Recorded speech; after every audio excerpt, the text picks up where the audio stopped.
Okay साद, आज हम इस एक छोटे सी वीडियो में ना हम पूरी एएस की सारी इक्वेशंस को डिस्क्राइब कर देंगे कि सारी इक्वेशंस कौन कौन सी हैं। ठीक है। तो सबसे पहले हम चलते हैं जी, उसमें एरर्स एंड अनसर्टेनिटी में उसमें क्या क्या रूल्स लगते हैं उन पे हम डिस्कस करेंगे कि क्या क्या है।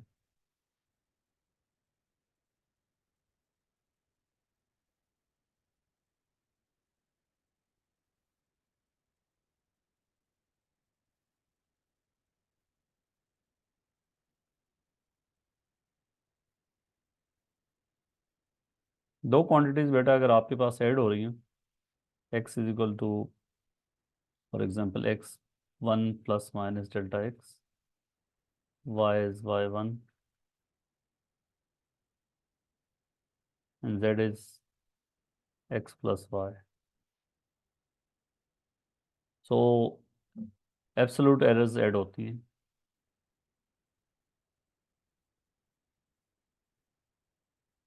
अगर आपके पास सब्ट्रैक्शन हो, आवाज़ आ रही है? जी sir.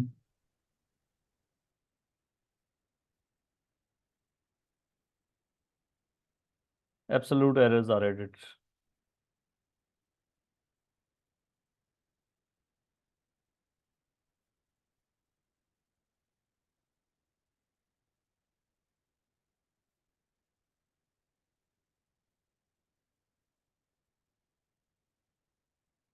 Fractional errors are added.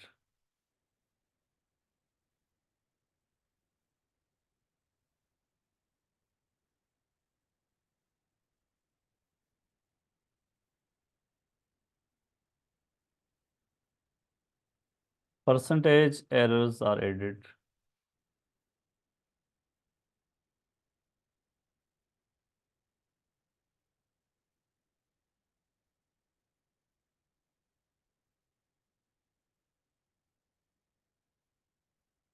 अगर कुछ कांस्टेंट हो और साथ में इसकी पावर भी हो, जनरली हम बात कर रहे हैं एन और एम, देन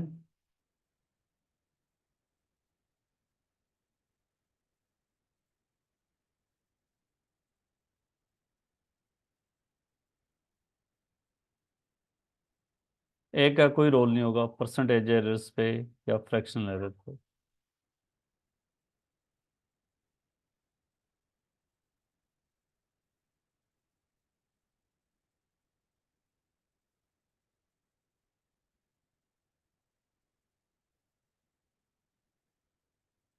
अगर डिवाइड हो रहे हो,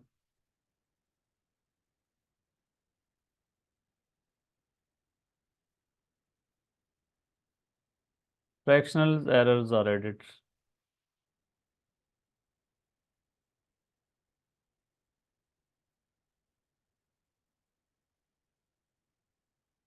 परसेंटेज एरर्स आर एडेड।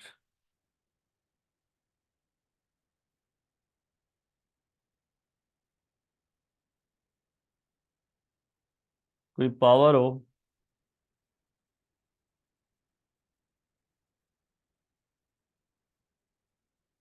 साथ कांस्टेंट भी हो,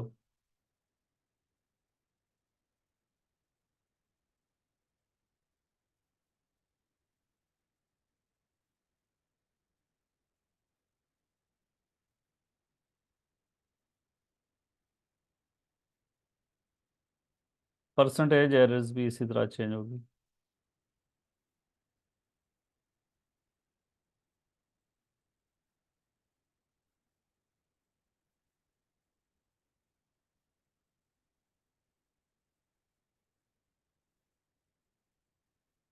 काइनेमेटिक्स में इक्वेशंस ऑफ मोशन,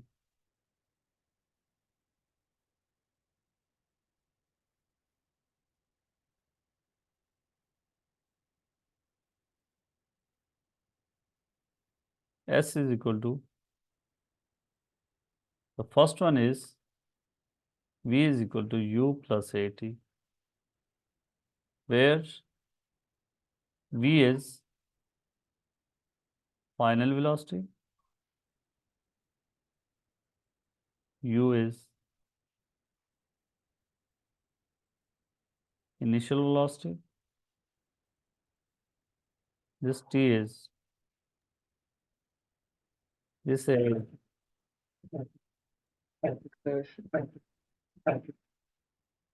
acceleration. ये तब लगती है जब acceleration constant हो. Second equation is s is equal to ut plus half at square. या pt minus half at square. And s is equal to vt minus half at square. If it is initial velocity, t is time, a acceleration, t is time. Here v is final velocity, a is acceleration, t is time, s is displacement.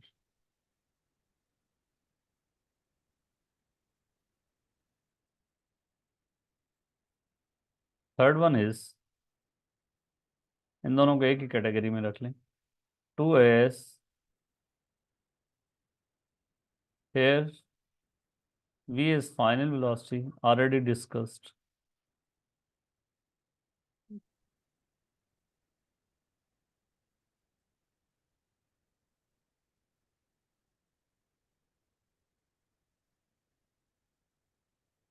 Displacement.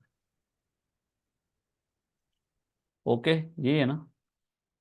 Ji sir. और एक displacement की ये भी होती है, s is equal to u plus v divided by 2 into time.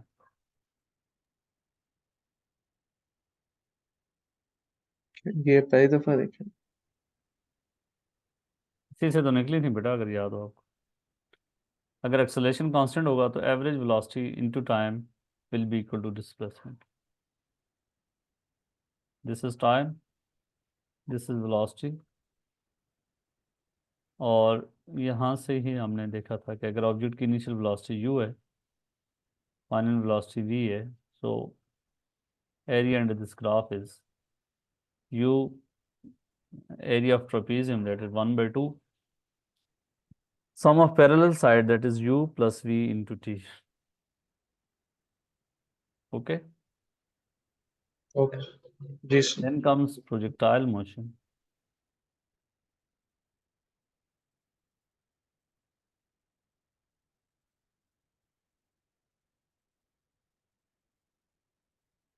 An object is launched with initial velocity v naught at an angle of theta.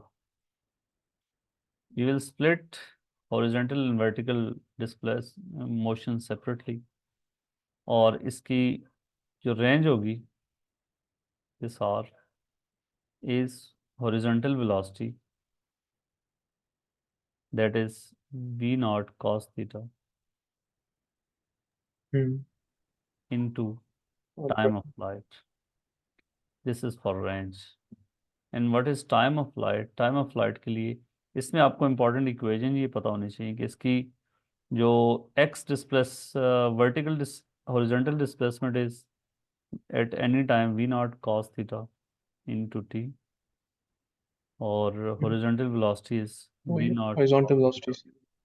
that is constant,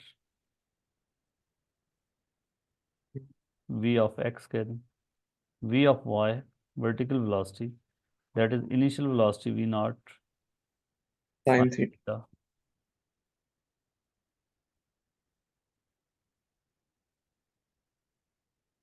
v is u plus at minus gt. Acceleration is in downward direction, so which is equal to gravitational acceleration, so gt. This is vertical velocity at any time. So for vertical displacement and at any time, y is equal to ut plus half at square. So this is why u is v naught sin theta t minus 1 by 2 gt square. ये आपको पता है कि upward को हमने यहाँ positive लिया है, सो हमारा एक्सेलेरेशन जो है वो डाउनवर्ड है, इसलिए इसको माइनस लिया, तो यहाँ पे माइनस जी. सो अपवर्ड जो है इस टर्म को हमने पॉजिटिव लिया, upward velocity, initial velocity is in upward direction, so हमने अपवर्ड को थ्रू आउट पॉजिटिव लिया है, जो कुछ भी डाउनवर्ड होगा वो माइनस में होगा. This is for vertical displacement at any time, this is for horizontal displacement at any time. So time of flight निकालने के लिए इस वर्टिकल डिस्प्लेसमेंट को आप ज़ीरो कर दें। जब ऑब्जेक्ट यहाँ से इधर वापस आ जाता है तो उसका वर्टिकल डिस्प्लेसमेंट ज़ीरो हो जाता है। तो इसलिए आपके पास zero is equal to we not sine theta t. यहाँ से टी को सब्जेक्ट बनाएंगे,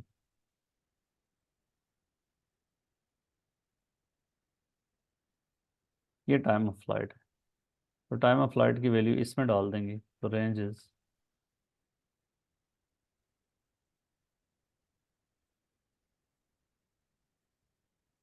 जी।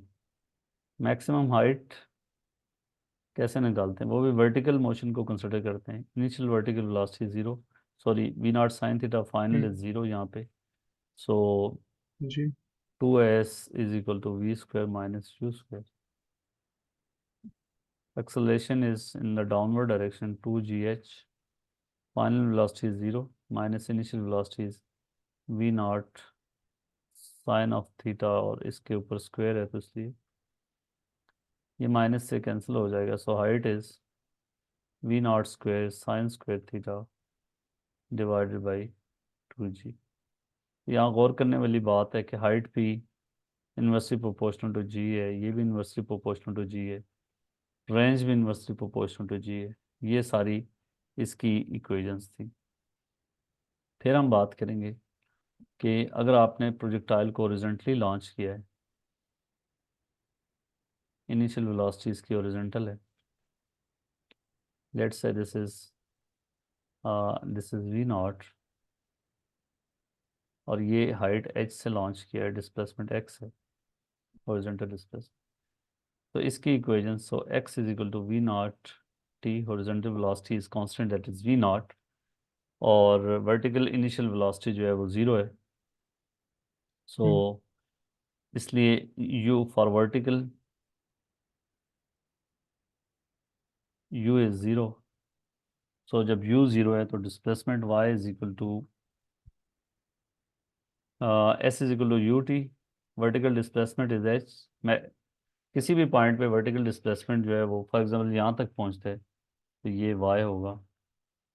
सो y के लिए इक्वेशन बनेगी y half is at equal to square. U t, u is zero, t multiply और plus half g T square. इसमें downward direction को हम पॉजिटिव ले लेते हैं क्योंकि सब कुछ डाउनवर्ड है। यहाँ वर्टिकल डिस्प्लेसमेंट जो सारा उसने कवर किया है वो h है, या y ही रहने दें, नो नीड टू से h, ये सारा y है। तो y में रख लें y is equal to 1/2 G T square. यहाँ से अब y और x में रिलेशनशिप हम देखना चाह रहे हैं कि क्या होगा। तो टाइम को यहाँ से सब्जेक्ट बनाएं इस इक्वेशन से, या यहाँ से बना दें तो किसी से T square is equal to 2y/g।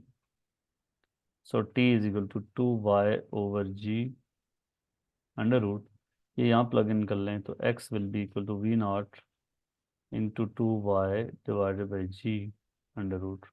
So x और y का रिलेशनशिप ये होगा। अगर आप इनिशियल वेलोसिटी को डबल कर देंगे तो x डबल हो जाएगा, और अगर आप x और y का ग्राफिकल रिलेशनशिप देखना चाहेंगे तो वो भी आपके पास x वर्सेस y, ये इस तरह स्क्वायर रूट का ग्राफ इस तरह होता है। ठीक है, ये प्रोजेक्टाइल मोशन के हमने सिचुएशंस को डिस्कस कर लिया। उसके बाद हम बात करते हैं उस पर डायनामिक्स में।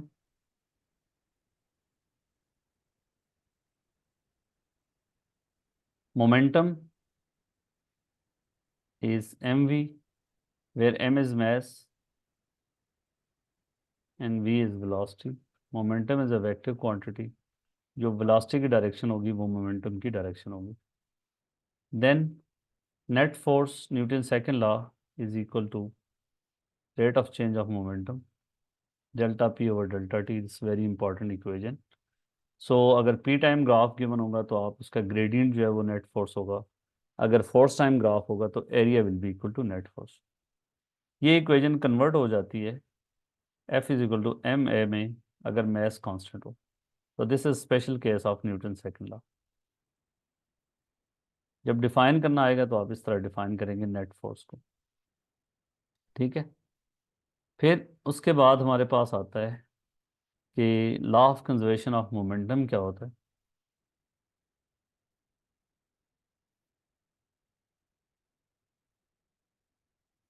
ये एक सिचुएशन है कि टकराने के बाद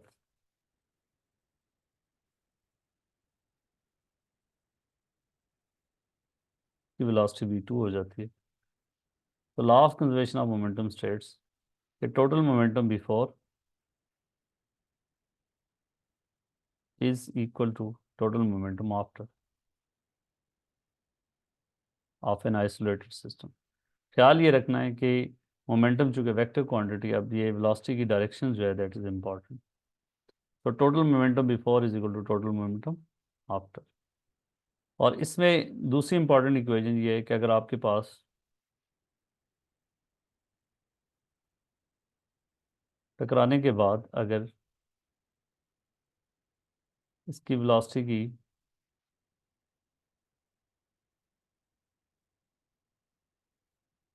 टू डायमेंशन में मोशन होती है तो then total momentum along X axis conserve करेंगे और total momentum along Y axis भी कंजर्व करेंगे। So total momentum along x-axis will be m1 u1 plus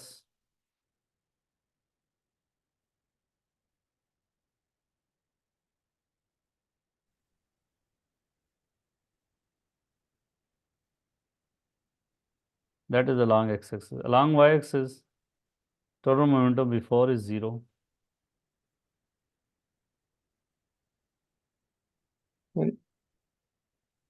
minus m।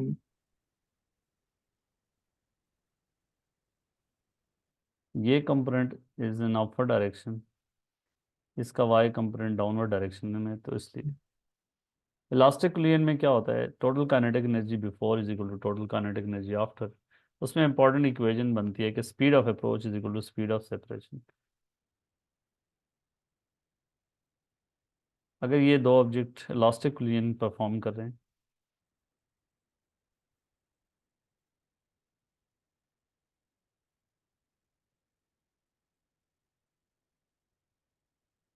तो speed of approach is u1 minus u2. In this case, a speed of separation will be v2 minus v1 if it is elastic fluid. Okay. इसमें अगर दोनों yes. Object एक दूसरे की तरफ आ रहे हो तो स्पीड ऑफ अप्रोच जो है वो उन दोनों सम कर देंगे। और ये दोनों ऑब्जेक्ट जो है टकराने के बाद दोनों अपोजिट डायरेक्शन में हो तो स्पीड ऑफ सेपरेशन भी सम अप हो जाएगी। तो ये हमारे पास फोर्सेस में। फिर हमें मोमेंट की डेफिनेशन पता होनी चाहिए। मोमेंट क्या है, अगर एक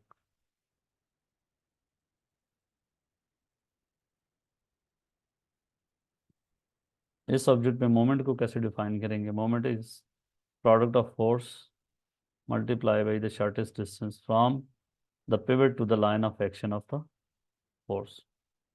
तो इसमें इंपॉर्टेंट केस ये बनता है कि अगर आपके पास फोर्स एंगल के साथ लग रही हो, लेट्स से ऐसे,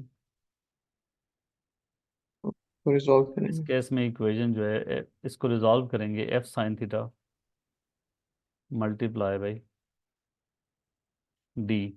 बिकॉज एफ साइन थीटा, इसका एक्स कंपोनेंट जो है उसका कोई मोमेंट नहीं है, that is passing through the pivot.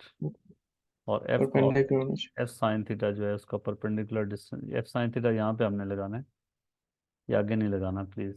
Point of action of the force जो है वो यहाँ पे। तो इसलिए F sine theta multiply by distance जो कि डी है। अगर आपके पास, अब कपल को डिफाइन करते हैं कि दो फोर्सेस अगर आपके पास अपोजिट डायरेक्शन में लग रही हैं इक्वल मैग्नीट्यूड की और आपस में अपोजिट डायरेक्शन में होना चाहिए और कुछ उनके बीच में डिस्टेंस होना चाहिए, तो इस केस में इसको कपल कहते हैं। Torque of couple is one of the force multiply by the shortest distance between the forces. ये इंपॉर्टेंट इक्वेशन हो जाएगी। फिर प्रिंसिपल ऑफ मोमेंट है कि अगर कोई ऑब्जेक्ट इक्विलिब्रियम में है तो क्या होगा, उसका clockwise moment at any point will be equal to the sum of anti clockwise moment. ये इंपॉर्टेंट इक्वेशन है कि अगर आपके पास फॉर एग्जांपल ये एक सिस्टम है,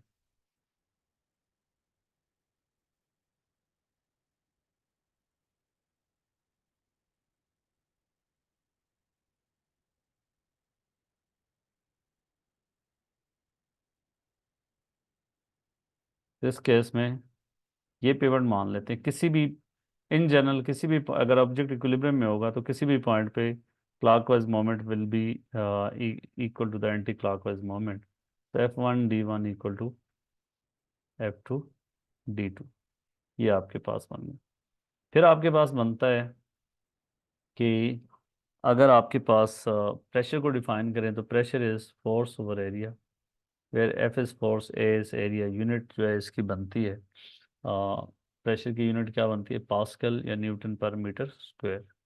फिर प्रेशर ड्यू टू लिक्विड जो है वो, अगर आप किसी भी लिक्विड की सम डेप्थ एच पे प्रेशर निकालना चाहते हैं ड्यू टू लिक्विड, तो that will be equal to rho ji H. This is pressure due to liquid इस पॉइंट पे। टोटल प्रेशर जो है यहाँ पे अगर हम देखना चाहेंगे तो वो क्या होगा, रो जी h plus p ATM atmospheric pressure. फिर उसके बाद आता है density. Density is mass divide by volume, इसकी यूनिट होगी केजी पर मीटर क्यूब। और अपथ्रस्ट का फार्मूला क्या होगा, अपथ्रस्ट होता है जो कोई भी ऑब्जेक्ट अगर लिक्विड के अंदर है और उस लिक्विड की वजह से उस पर जो अपर डायरेक्शन में नेट फोर्स लगती है उसको हम कहते हैं अपथ्रस्ट। ये प्रेशर डिफरेंस की वजह से होते हैं, यहाँ फोर्स F1 लग रही है, F2 लग रही है due to liquid, so F2 जो है वो ज़्यादा है। F2 minus F1 will be up thrust, और अप थ्रस्ट का फार्मूला होगा rho g v, where rho g is भी। Density of, density of liquid not object. ठीक है, this v is volume displaced, volume of the liquid displaced. ठीक है, तो अगर ऑब्जेक्ट जो है वो पानी के अंदर, कंप्लीटली पानी के अंदर होगा तो volume of liquid will be equal to the volume of object. अगर ऑब्जेक्ट पार्शली पानी के अंदर है तो उस केस में जो उसका हिस्सा पानी के अंदर है वो वाला वॉल्यूम हम कंसिडर करेंगे। ठीक है, तो इस केस में जी। अगर एक ऑब्जेक्ट फॉर एग्जांपल स्ट्रिंग से बांधा हुआ है, तो इस पे कौन कौन सी फोर्सेस लग रही हैं आपको पता है, एक तो टेंशन लग रही है, एक अपथ्रस्ट लग रही है, टेंशन। और थर्ड जो है वो वेट है। तो टेंशन नहीं, वॉल्यूम जो प्लस है ये volume upthrust volume of liquid होगा या ऑब्जेक्ट? जी, वॉल्यूम ऑफ ऑब्जेक्ट या liquid? Volume of the liquid displaced. इस केस में अब देखें ना, जो पानी के अंदर ऑब्जेक्ट का हिस्सा है वो कंप्लीट पार्ट नहीं है, इसलिए volume of liquid displaced is smaller than the volume of object. लेकिन अगर ऑब्जेक्ट कंप्लीटली पानी के अंदर होगा तो फिर वॉल्यूम ऑफ द ऑब्जेक्ट और वी सेम होंगे। अपथ्रस्ट ऑब्जेक्ट की हम्म। डेंसिटी पे डिपेंड नहीं करता, ये याद रखना। और अपथ्रस्ट अगर एक ऑब्जेक्ट पानी के अंदर है कंप्लीटली, तो इधर है या इधर है, अपथ्रस्ट सेम ही होगा। ठीक है, फर्दर राइट को चेंज करने से अपथ्रस्ट चेंज नहीं होगा। नहीं होता। ठीक है, यस। वर्क एनर्जी पावर में कौन कौन से फार्मूलाज आते हैं,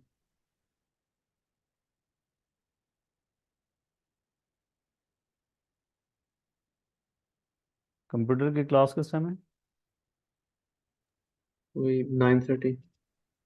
थोड़ा सा 5-10 मिनट डिले कर लेना, उसको करवा सकते हैं, जो ठीक है। मैसेज कर दें उनको। अच्छा, तो वर्क एनर्जी एंड पावर, बेटा वर्क डन क्या होता है, अगर आप किसी ऑब्जेक्ट पे ये फोर्स लगा रहे हो और इस फोर्स की निस्बतन वजह से ये ऑब्जेक्ट डिस्प्लेसमेंट डी कवर करता है in the direction of force, so work done is F into D, product of force and the displacement of the direction of force। इसकी यूनिट जूल होती है, joule in terms of SI base unit अगर आप देखें तो KG metre square पर second square होती है। इसमें इंपॉर्टेंट बात ये होती है बेटा कि अगर आपके फोर्स कोई एंगल बना रही है और जो डिस्प्लेसमेंट इधर कर रहा है, this is direction of displacement and that is theta. तो इस केस में वर्क डन की इक्वेशन क्या बनेगी? F F cos theta d। Into d, good, f cos theta into d या f d cos theta, where F is force, D is displacement and angle is the angle between force and displacement। फिर work done bye gases, अगर आपके पास कोई cylinder है उसमें ये piston है movable, this is gas, और इसके ये एक्सपेंड करता है इसको, फॉर एग्जांपल आप हीट कर देते हो, ये पिस्टन जो है आगे मूव कर जाता है। तब पहले गैस का वॉल्यूम था V1, बाद में सारा वॉल्यूम हो जाता है V2। ठीक है, पिस्टन मूव होने के बाद इसकी कंडीशन ये बन जाती है, वॉल्यूम V2 हो जाता है। So change in volume, work done इस केस में जो हुआ वो P इंटू डेल्टा वी होगा, where delta V is change in volume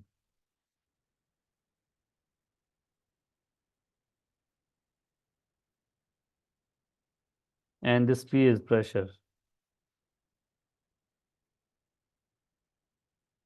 okay, Yes, sir. अगर आप इसको इस फॉर्म में देखना चाहें, ये पहले डिस्टेंस ये x1 था, cross sectional area is A, बाद में पिस्टन यहाँ पे चला जाता है, डिस्टेंस x2 हो जाता है। तो work done will be P delta V, so which is change in volume AX2 is final volume minus AX1 is initial volume, so PA x2 minus x1। फिर आता है बेटा वर्क एनर्जी प्रिंसिपल, कि अगर आप किसी ऑब्जेक्ट पे work करते हो तो उसकी काइनेटिक एनर्जी चेंज होती है। और वर्क एनर्जी प्रिंसिपल क्या कहता है कि work done by net force is equal to change in kinetic energy. मतलब क्या है कि एक ऑब्जेक्ट है, उसकी इनिशियल वेलोसिटी u है, और आप उस पर फोर्स लगाते हो, उसकी फाइनल वेलोसिटी v हो जाती है, डिस्प्लेसमेंट d कवर करता है।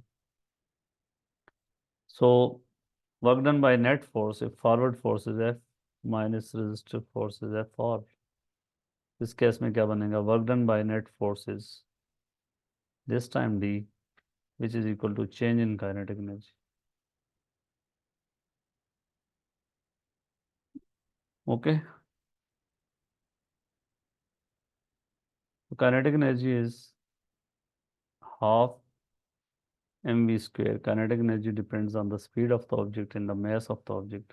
if speed is doubled kinetic energy becomes 4 times, और स्पीड आधी कर दोगे काइनेटिक एनर्जी जो है वो 1/4 हो जाएगी। Kinetic energy and the change in potential energy, अगर ग्रेविटेशन पोटेंशियल एनर्जी की बात करते हो, ये पॉइंट ए से एक ऑब्जेक्ट को बी पे लेके जाते हो अगेंस्ट द ग्रेविटेशनल फील्ड, तो ऑब्जेक्ट की जो एनर्जी का चेंज होगा पोटेंशियल एनर्जी का, वो होगा m ji h, where m is that mass of object जो यहाँ से इधर लेके आए हैं, और g is gravitation acceleration, h is the height. ठीक है, एक object, for example law of conservation of energy की एप्लीकेशन बताता हूँ, कि एक ऑब्जेक्ट यहाँ से आपने इस हाइट से नीचे छोड़ा है रेस्ट से, और ये स्मूथ सरफेस है, यहाँ उसकी स्पीड निकालना चाहोगे तो क्या होगी? Law of conservation of energy के तहत total energy at the top which is M ji H is equal to total energy at the bottom which is half M V square. So speed, ये भी important equation है कि v is equal to 2gh under root. लेकिन अगर surface smooth नहीं है, surface rough है, तो फिर क्या होगा? फिर ये इक्वेशन नहीं लगेगी, फिर होगा कि total energy at the top M ji H minus losses work done against friction is equal to half M V square. इस केस में फ्रिक्शन एग्जिस्ट करती है और कोई अप्लाइड फोर्स नहीं। अगर ऑब्जेक्ट सिर्फ ग्रेविटेशनल फोर्स के अंदर जाता है तो टोटल एनर्जी कंजर्व होती है, काइनेटिक एनर्जी पोटेंशियल एनर्जी आपस में इंटरचेंज होती रहती है, लेकिन टोटल एनर्जी कंजर्व होती है। ठीक है। Yes sir. पावर का क्या फार्मूला होता है? Work done over time. Work done over time, या energy converted from one form to another form divided by time. तो पावर की यूनिट होती है वाट,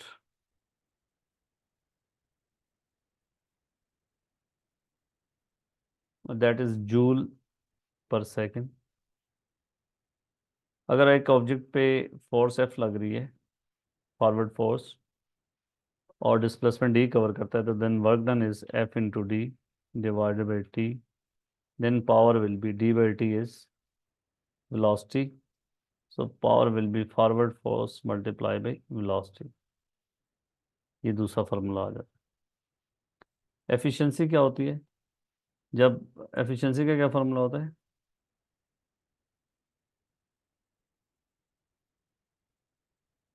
याद है?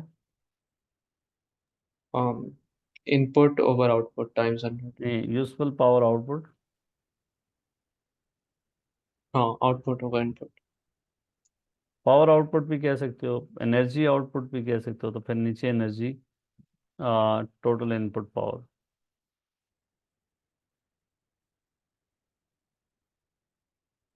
या एनर्जी आउटपुट, ई आउटपुट, ई एनर्जी ओवर ई इनपुट, इंटू 100 कर देंगे तो एफिशिएंसी आपकी किस में आ जाएगी, परसेंटेज में। फिर डिफॉर्मेशन में आप चलते हैं, हुक्स लॉ की बात करते हैं। हुक्स लॉ क्या कहता है कि अगर आप किसी ऑब्जेक्ट पे फोर्स लगाते हो, उसमें एक्सटेंशन करते हो, तो force is directly proportional to extension, limit of proportionality अगर एक्सीड नहीं कर जाती, तो F is equal to K X इसकी इक्वेशन है, where F is force, X is extension भी हो सकती है, कंप्रेशन भी हो सकती है।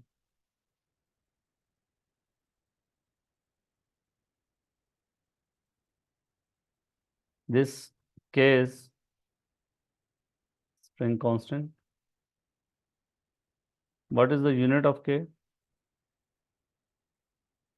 Newton per per metre. Metre. Stiffness of the spring को शो करता है ये इंपॉर्टेंट इक्वेशन है। फिर अगर आपके पास जो स्प्रिंग्स हैं वो सीरीज में हैं बेटा, तो उस केस में इफेक्टिव स्प्रिंग कांस्टेंट,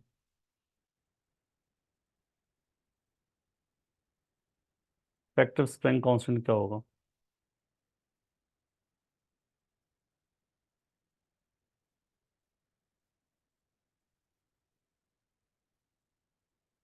अगर पैरेलल में, फिर ऐड होंगे।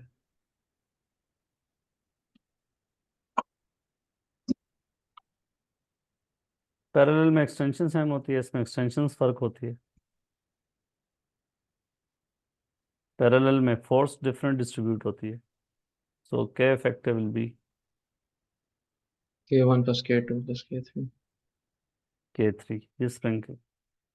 फिर अगर आप एक स्प्रिंग को एक्सटेंड करते हो और वो लिमिट ऑफ प्रोपोर्शनलिटी के अंदर रहता है, तो उस केस में जो वर्क डन होगा या इलास्टिक पोटेंशियल एनर्जी होगी, अगर एक स्प्रिंग पे आप फोर्स लगाते हो और उसमें एक्सटेंशन प्रोड्यूस होती है, लिमिट ऑफ प्रोपोर्शनलिटी तक होती है, तो फिर ये जो एरिया होगा वर्क डन को शो करेगा।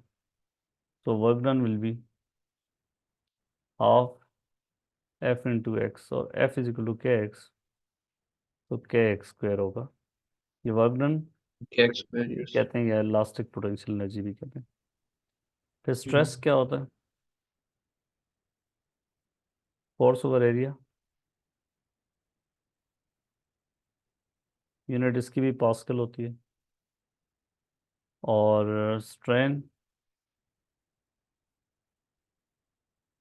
Change in length over original length, no unit. Origin। Young modulus, stress over strain, so that is force over area।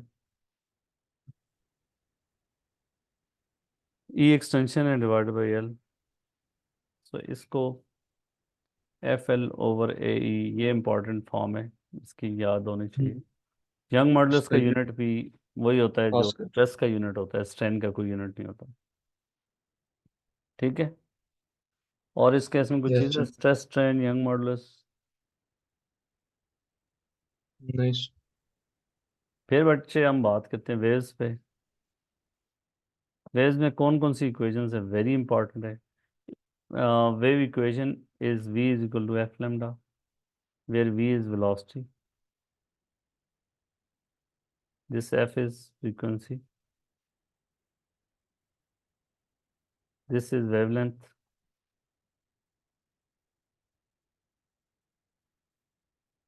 f is 1/t। Okay. फिर अगली यस। इंपॉर्टेंट इक्वेशन है intensity, power वगैरह क्या? Power divided by area, very important equation.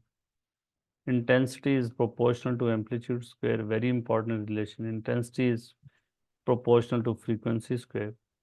और अगर आपके पास source है जो कांस्टेंट पावर एमिट कर रहे हैं, इंटेंसिटी इस पॉइंट पे देखनी होगी, तो ये डिस्टेंस के साथ डिपेंड करेगी इन्वर्सली। यहाँ पे इंटेंसिटी होगी power divided by 4πd²। So intensity is inversely proportional to d²।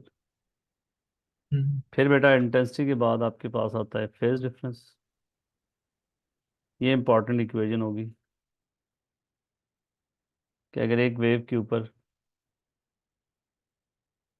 Displacement distance graph है, this is distance, this is displacement, और दो पॉइंट्स के बीच में फेज डिफरेंस देखना चाह रहे हो ए और बी के, इनके बीच में distance x divided by wavelength into 360। ठीक हो गया। Phase difference between two waves भी ऐसे निकालोगे, उनके बीच में भी दो पीक्स के बीच में डिस्टेंस देख लोगे सेम फेज पॉइंट के ओवर वेवलेंथ इनटू 360। इंटेंसिटी के बाद बेटा आता है आपके पास Doppler effect.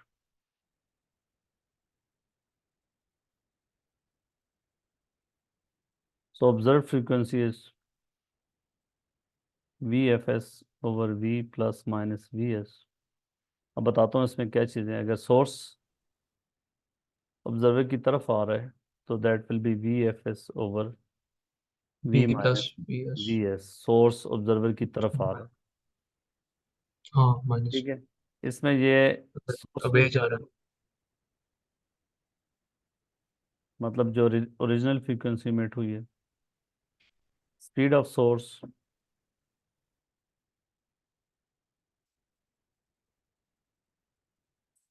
Speed of wave,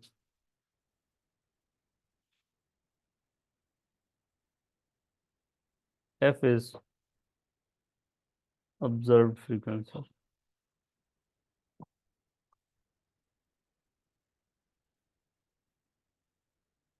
source is moving towards the observer. If source is moving away,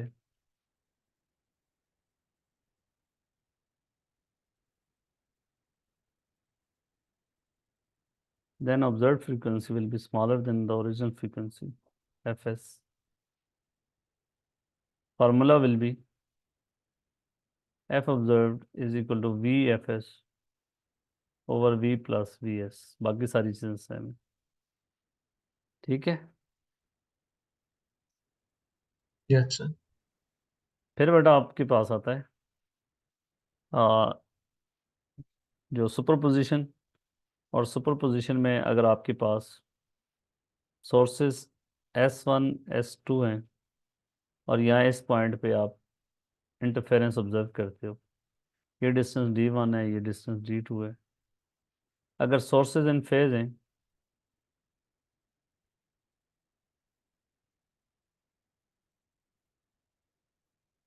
तो इक्वेशन क्या बनेगी, कंस्ट्रक्टिव इंटरफेरेंस के लिए क्या होगा, अगर d2 - d1 n लैम्डा होगा, वेयर n इज 0, 1, 2, 3, तो कंस्ट्रक्टर इंटरफेरेंस होगा। अगर डिस्ट्रक्टिव की बात करनी है तो d2 माइनस d1 इज क्या होता था, n minus half. Lambda, where n 1, 2, 3, 4 अगर होगा तो फिर ये होगा, और अगर n 0 से स्टार्ट होगा तो फिर क्या होगा, फिर बीच में यहाँ प्लस होगा अगर n 0, 1, 2, 3 से। अगर ये सोर्सेज आउट ऑफ फेज होंगे, इन फेज नहीं होंगे, 180 का फेज डिफरेंस होगा, तो फिर आपके पास ये कंडीशन उलट हो जाएंगी। ये ऊपर वाली जो है आपकी डिस्ट्रक्टिव हो जाएगी, ये कंस्ट्रक्टिव इंटरफेरेंस की कंडीशन हो जाएगी। ठीक है। उसके बाद यस सर। वेव्स में और क्या थी, कंस्ट्रक्टिव डिस्ट्रक्टिव इंटरफेरेंस के बाद जो आपके पास है डबल स्लिट में, डबल स्लिट की इक्वेशन क्या है, अगर आपके पास ये दो स्लिट्स हैं, आवाज़ आ रही है, जी, wavelength equals a x over D. और यहाँ इन दो स्लिट्स के बीच में डिस्टेंस जो है, तो यहाँ पे जो ब्राइट फ्रिंजेस बन जाएगी, इनके बीच में जो डिस्टेंस होगा वो क्या होगा, फ्रिंज स्पेसिंग। और ये डिस्टेंस स्क्रीन का इससे डिस्टेंस है, और ये लाइट डी की होगा। वेवलेंथ है। तो X will be equal to lambda D over A, where X is fringe spacing,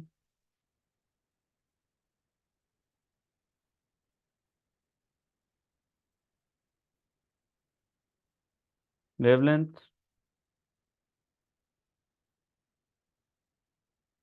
distance of screen from slit,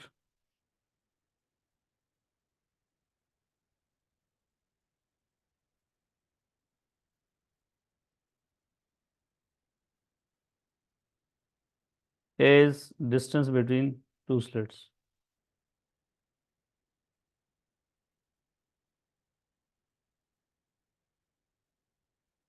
ठीक है बेटा। जी सर। और वो जो होता है,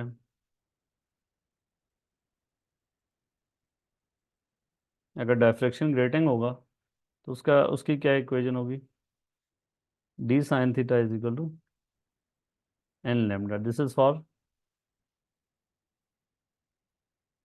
डायफ्रैक्शन ग्रेटिंग, और where D is distance between two slits.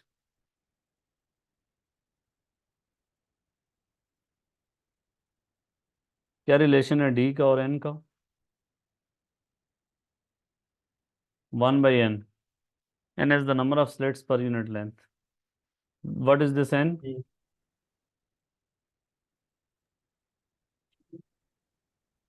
Order of maxima. जी।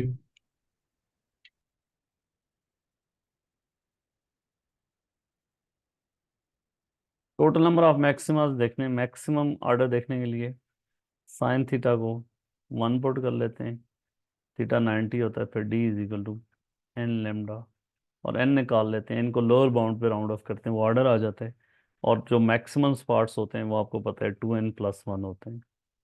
मैं सेंट्रल मैक्सिमा से ऊपर जितने होंगे वो, और नीचे प्लस सेंट्रल मैक्सिमा। ठीक है, is that clear. Yes sir. ये हमने हमने देखा डायफ्रैक्शन ग्रेटिंग का। फिर आप मुझे बताएंगे उस पे स्टेशनरी वेव्स में क्या इंपॉर्टेंट फार्मूलाज होते हैं। अगर हम स्ट्रिंग पे स्टेशनरी वेव बना रहे हैं, और ये फंडामेंटल जो फ्रीक्वेंसी बनती है, ये एंड पे हमेशा नोड बनते हैं, और यहाँ पे आपको पता है एंटी नोड बनता है, और फंडामेंटल फ्रीक्वेंसी ये लेंथ जो है वो λ/2 होगी। तो इसकी जो फंडामेंटल फ्रीक्वेंसी हम निकालेंगे, v is equal to F lambda, so lambda is equal to v/f, तो फंडामेंटल फ्रीक्वेंसी इज v/2l। ठीक है। Yes sir. नेक्स्ट फ्रीक्वेंसी इसकी जो होगी ये हमने देखा था, 2f1 होगी, थर्ड फ्रीक्वेंसी जो होगी 3f1 होगी, and so hmm. On, so F N is NF1 where N is 1 2 3 and so on. Frequency increase हो रही है और वेवलेंथ जो है इसकी डिक्रीज होती जाएगी। ठीक है, ओरिजिनल वेवलेंथ अगर λ1 है, इसकी इसकी वेवलेंथ को अगर हम λ1 कहेंगे तो नेक्स्ट जो वेवलेंथ बनेगी तो λ2 वो होगी λ1 डिवाइडेड बाई 2। ठीक है, λ3 होगी λ1 डिवाइडेड बाई 3। ये और जो ओपन पाइप बनता है दोनों साइड से, इनका केस सेम होता है। इस केस में भी आपको पता है कि एंड पे हमेशा जो है वो एंटी नोड ही बन, एंड पे क्या बनता है, एंटी नोड। यहाँ पे नोड बनेगा।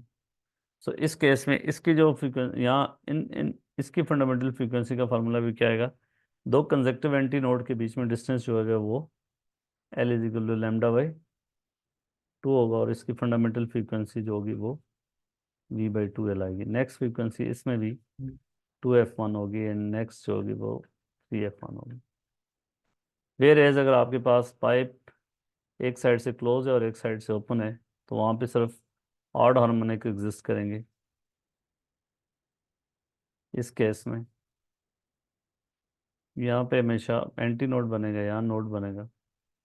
So L is equal to antinode और नोड के बीच में जो डिस्टेंस बनता है वो क्या होता है, लेमडा बाई 4 बनता है। So L is equal to lambda by 4। तो lambda is equal to 4L।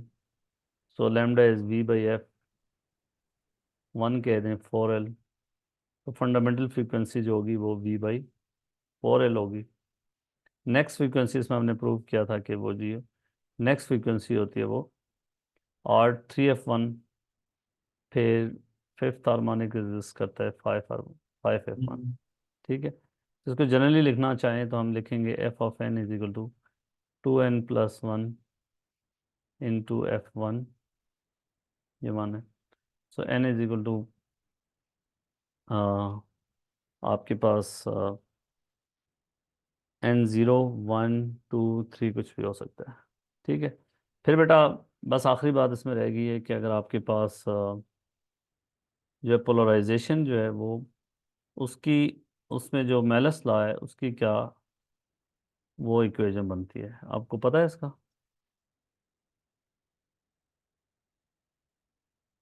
Malice. Hmm,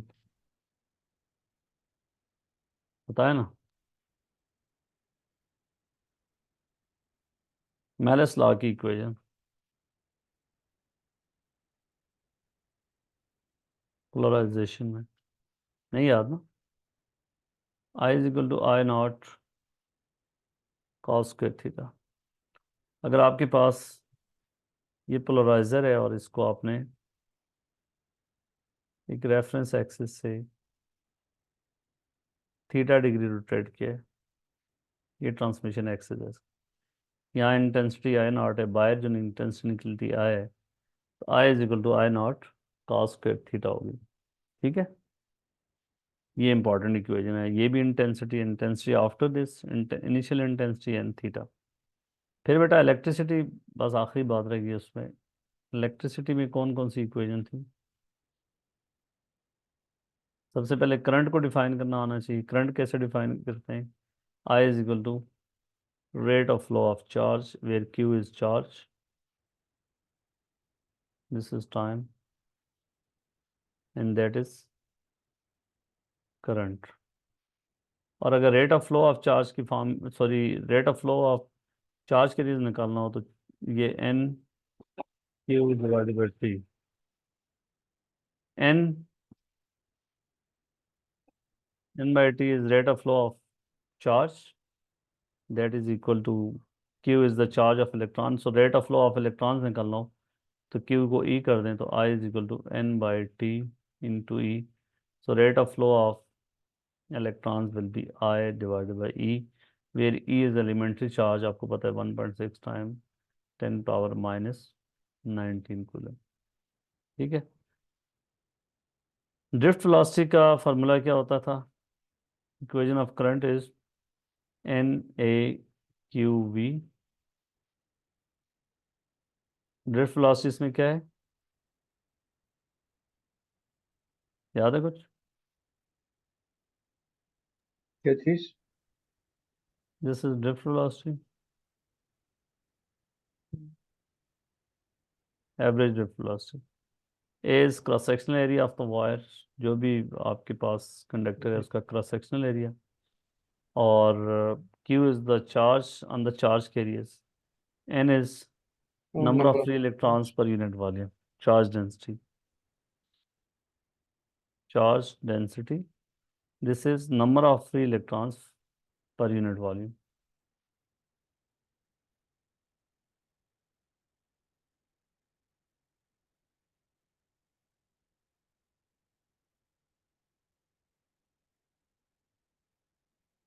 I is current. So उसके बाद बेटा आता है पोटेंशियल डिफरेंस की इंपॉर्टेंट इक्वेशन होती है, एनर्जी या work done per unit charge. EMF की इक्वेशन भी होती है एनर्जी पर यूनिट चार्ज, लेकिन ईएमएफ में energy is converted from chemical to electrical, और यहाँ पे एनर्जी जो होती है इलेक्ट्रिकल टू अदर फॉर्म्स। याद है कुछ? भूल तो नहीं गए? Nice. ओम लॉ क्या होता है? ओम लॉ की equation B is equal to I R, this R is Hmm. Resistance, current, potential difference. ठीक है। पावर का फॉर्मूला क्या होता है? Power is V I, potential difference, current, and this is power. V is equal to I R लगाएंगे तो power का दूसरा फार्मूला बन जाएगा आई स्क्वायर आर, तीसरा बन जाएगा वी स्क्वायर ओवर आर। ये पावर की तीन फार्मूले। एनर्जी का क्या फार्मूला होता है? Power into T, so V I into T, I square R into T, V square over R into T. ये एनर्जी के तीन फार्मूला है। ठीक है।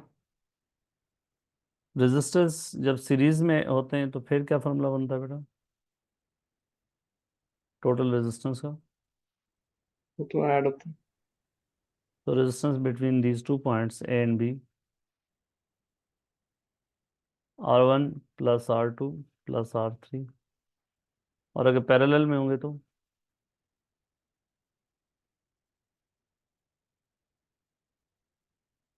प्रोडक्ट या नहीं, सॉरी, 1/, करेंगे। 1 ओवर लगेगा, प्रोडक्ट और सम से दो हों तो तब लगता है। तो 1 ओवर दो आर। अगर।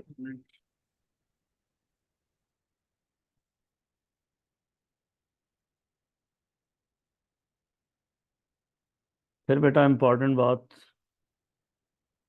किरचॉफ लॉ की। क्या होता है किरचॉफ लॉ?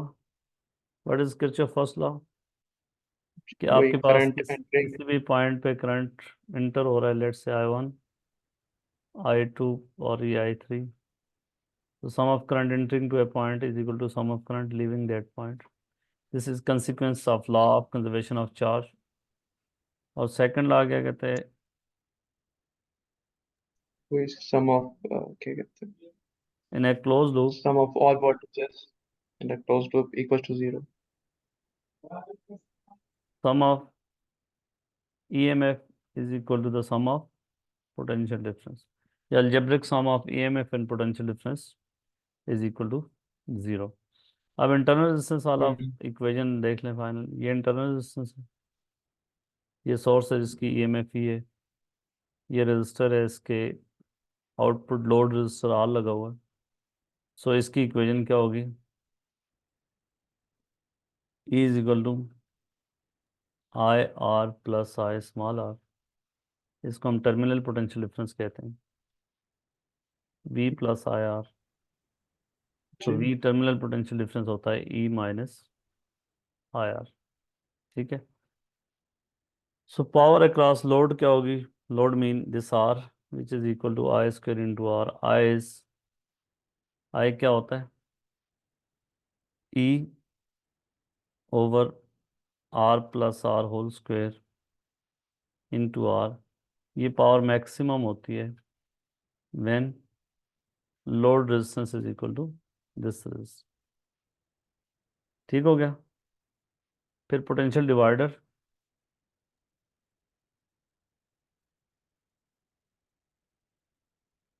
R2 R1 दो रेजिस्टर सीरीज में लगे, सो इसके क्रॉस वोल्टेज निकालनी हूँ, V1 R1 over R1 plus R2 into this voltage. ठीक है। फिर पोटेंशियोमीटर का भी याद होना चाहिए। अगर ये सोर्स लगा है जिसकी EMF E है और ये वायर लगी हुई है, और इस वायर के साथ आपने एक और सोर्स लगाया यहाँ पे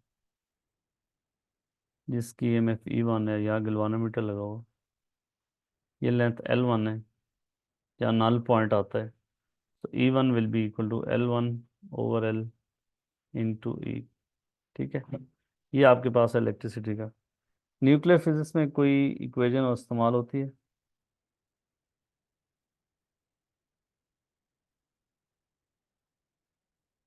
हेलो,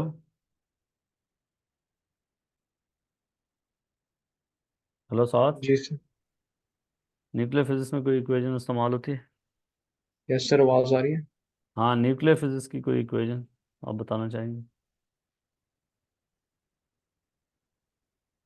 नहीं। ओके जी साथ, अल्लाह हाफिज। यस।